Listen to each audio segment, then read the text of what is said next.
Assalamu alaikum everyone. I hope you all are doing well, and our today's topic of discussion is Order 10 Civil Procedure Code Examination of Parties by the Court. यानी इस order के तहत parties को court बाकायदा खुद examine करती है, उन्हें जांचा जाता है, उनकी इंस्पेक्शन की जाती है, यानी प्लीडिंग्स में प्लेंट और रिटर्न स्टेटमेंट के थ्रू पार्टीज यानी प्लेंटिफ और डिफेंडेंट ने जो भी एलिगेशंस एक दूसरे के ऊपर लगाए हैं उनके हवाले से कोर्ट फर्स्ट हियरिंग में पार्टीज से या उनके जो भी प्लीडर्स हैं उनसे ये डिटर्मन करती है कि क्या आप उन फैक्ट्स को जो है उन एलिगेशंस को एडमिट करते हो या आप डिनाई करते हो. जो भी यानी पार्टीज ने एक्सप्रेसली या नेसेसरी इम्प्लीकेशन के थ्रू अगर उन फैक्ट्स को उन एलिगेशंस को एडमिट या डिनाई नहीं किया गया हुआ था तो यही कोर्ट का काम है कि वो उनसे इस चीज़ की असरटेनमेंट यानी यकीन दहानी करवाएगी कि आप क्या चीज़ें एडमिट कर रहे हो और आप क्या डिनाई कर रहे हो. तो जो भी फिर एडमिशंस पार्टीज़ की तरफ से किए जाएंगे या जो भी डिनाइल्स किए जाएंगे उनको बाकायदा जो है वो रिकॉर्ड का हिस्सा बनाया जाएगा.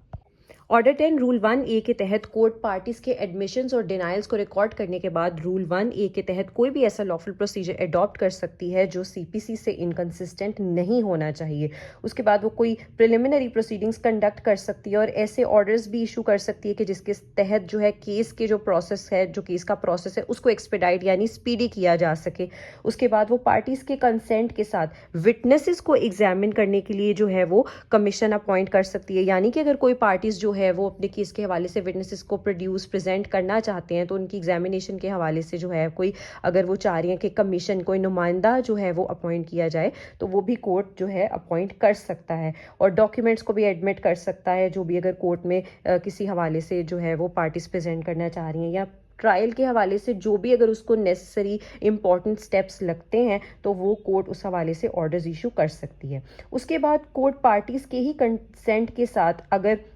कोई आउट ऑफ कोर्ट सेटलमेंट का जो मेथड है जैसे ऑल्टरनेटिव डिस्प्यूट रेजोल्यूशन के मेथड्स हमारे पास मौजूद हैं, मीडिएशन है, कंसिलिएशन है या जो भी कोई अदर मीन्स हैं तो ये भी पार्टीज़ के कंसेंट के साथ कोर्ट अडॉप्ट कर सकती है.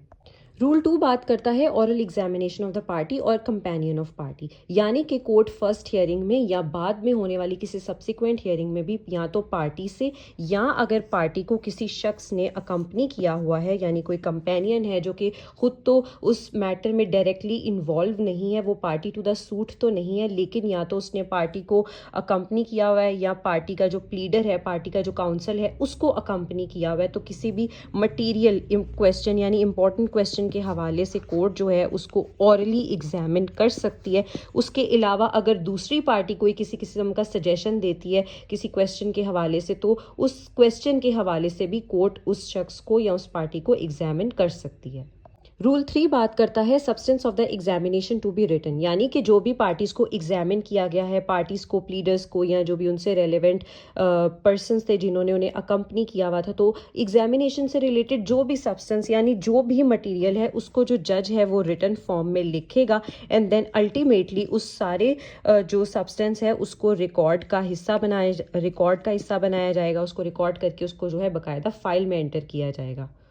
रूल 4 कॉन्सिक्वेंस ऑफ रिफ्यूज़ल और inability of pleader to answer. यानी कि अगर कोई भी पार्टी जिसको कोई भी प्लीडर रिप्रेजेंट कर रहा है और उस प्लीडर के अलावा हियरिंग में कोई ऐसा शख्स भी मौजूद है जो उस प्लीडर को अकम्पनी किए हुए है तो कोर्ट उस प्लीडर से या उस शख्स से कोई भी मटीरियल क्वेश्चन पूछ सकती है और अगर वो प्लीडर या वो शख्स जो है उस क्वेश्चन को आंसर करने से रिफ्यूज़ कर दे यानी मना कर दे या तो वो इनेबल है कि वो उस क्वेश्चन का आंसर कर ही नहीं सकते, जो कि कोर्ट को लगता था कि अगर वो पार्टी खुद मौजूद होती कोर्ट में तो वो उससे पर्सनली इंटेरोगेट करके वो क्वेश्चन पूछ सकती थी. तो कोर्ट उस हियरिंग को जो है पोस्टपोन कर देगी और एक जो है फ्यूचर डे फिक्स करेगी जहां पे वो पार्टी को डायरेक्ट करेगी कि पार्टी इन पर्सन जो है कोर्ट में प्रेजेंट हो. अब अगर किसी लॉफुल एक्सक्यूज के बगैर पार्टी जो है फिक्स्ड डे पर नहीं आती, अपनी प्रेजेंस शो नहीं करती, तो कोर्ट के पास ये इख्तियार मौजूद है कि वो या तो पार्टी के अगेंस्ट डिसीजन पास कर दें या कोई भी ऐसा ऑर्डर जो कि कोर्ट को लगता है कि वो फिट है तो वो ऑर्डर भी पास कर सकती है. तो ये था हमारे पास ऑर्डर 10 CPC और इस ऑर्डर का बेसिकली मकसद ये है कि जो भी प्लेंट में या रिटन स्टेटमेंट में जो पार्टीज़ एक दूसरे पर एलिगेशंस या जो भी फैक्ट्स डिस्कस किए जा रहे हैं और जो भी پارٹیز کے درمیان، یعنی بیسکلی کنٹروورسی، ایکچوئل جو ریئل کنٹروورسی ہے، کیا میٹر ہے، اس کو جو ہے کورٹ ڈٹرمن کرنا چاہتی ہے، تو اسی لیے جو ہے پارٹیز کو ایگزامن کیا جاتا ہے. تو آئی ہوپ کہ آپ کو یہ آرڈر بالکل کلیئر ہو گیا ہوگا. اگر کوئی کنفیوژن ہے تو آپ کامنٹ سیکشن میں پوچھ سکتے ہیں. اور اس کے علاوہ وہ لوگ جنہوں نے ابھی تک میرا چینل سبسکرائب نہیں کیا، ان سے ریکویسٹ ہے کہ کائنڈلی چینل کو سبسکرائب کر دیجیے.